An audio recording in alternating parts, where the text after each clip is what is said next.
In order to obtain his goal of obtaining a peaceful world, Madara Uchiha transitioned from the political solution that he and Hashirama came up with and took a gamble on a legend. The legend of the Sage of Six Paths, who had the power of the Ten Tails, which was the combination of all nine-tailed beasts and granted him immense power that could even allow someone to cast a massive genjutsu off the moon. Hence, Madara started to plot the Project Tsukuyomi. Step 1. Collect all nine-tailed beasts and trap them in the Geto statue. Step 2. Resurrect the Ten Tails and become its Jinchuriki. And Step 3. Cast the infinite Tsukuyomi and deliver the world's population to a world of dreams. Project Tsukuyomi is actually a really interesting plot because part of the inspiration behind certain phases of the plan massively contradict each other. Let's take a look at these phases step by step, beginning with the first step. Gather the tailed beasts and restoring the Ten Tails to its original form.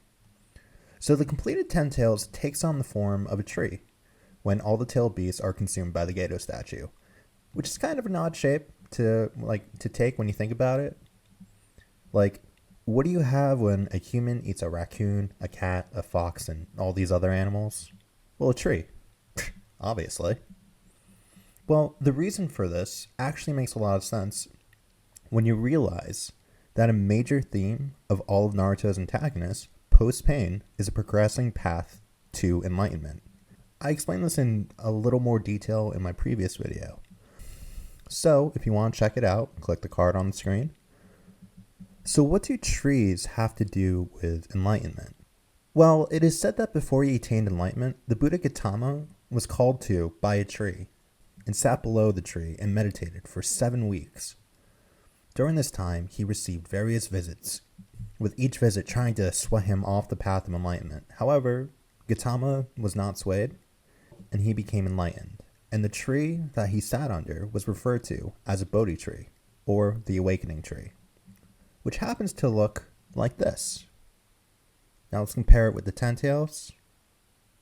Uncanny. Now on to step 2. Become the Ten Tails Jinchuriki. Using what we set up in step 1, this should be pretty straightforward. So if the Ten Tails represents the Tree of Enlightenment, then becoming the Jinchuriki of the Ten Tails should be the same thing as achieving enlightenment, or becoming a Buddha. Again, I mentioned this a little bit more in my previous video, how Obito and Madara did not possess the proper requirements for them to be truly enlightened. But since the focus on this video is on Madara's plan, we are going to be working with the imperfect information that Madara had to work with. So, Madara wished to obtain the power of the Sage of Six Paths, or in other words, a Buddha. For a real quick explanation, what it means to be a Buddha. The word Buddha translates out to one who has awakened or the awakened one.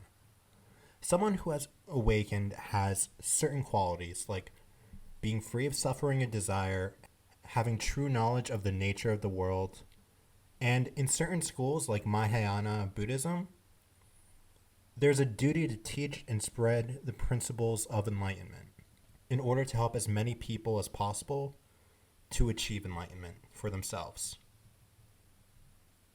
Which brings us on to step 3. Casting the infinite Tsukuyomi upon the world. Or, in other words, fulfilling his duty as a Buddha and liberating the world. Now, this is the step of Madara's plan that is fundamentally flawed. Not just from a moral position of stealing away people's free will.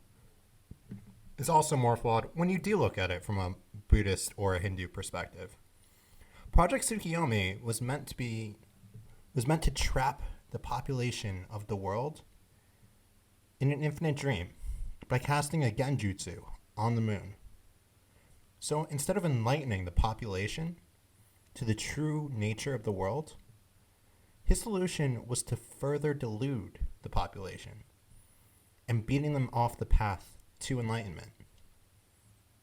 So how is this off the path of enlightenment? Well, if the enlightened mind is one that is free of desire and is open to the ideas of the world, then forcing others to live in a manufactured world with nothing but their desires would, by definition, run contrary to that goal.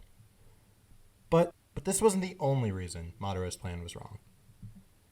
And in order to do that, we're going to have to transition from Buddhism over to Hinduism. More specifically, the concept of Maya, which in Sanskrit is the word for illusion. So what is the illusion? Well, in certain Hindu schools, the universe is viewed as a grand drama, one that is played out by the gods, or the one god, Brahman, as a way of entertaining themselves.